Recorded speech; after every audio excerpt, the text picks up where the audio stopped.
நம்ம இன்னைக்கு லவா லட்டு செஞ்சு சாப்பிட போகிறோம். லவா லட்டு செய்கிறதுக்கு தேங்காய் பத்திரியாச்சு நம்ம ரவையை நல்லா வறுத்து எடுக்க போகிறோம். அது தண்ணி அதை கரைஞ்சிக்கிட்டோம் கரண்டி வச்சு ரவையை சேர்த்து நல்லா டால்டாவில் வறுத்து எடுத்துக்குவோம். ரவையை சேர்த்து காய் இவ்வளோ போதுமா?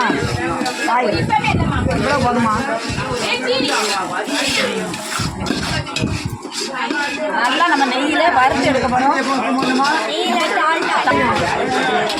ரவா லட்டுக்கு நல்லா டால்டாவில் நல்லா ரவையை வறுத்தாச்சு.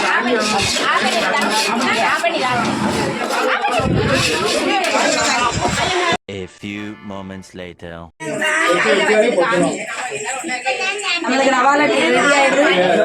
அதே மாதிரி நீங்களும் செஞ்சு சாப்பிட்டு பாருங்க, ரொம்பவே டேஸ்டா இருக்கு.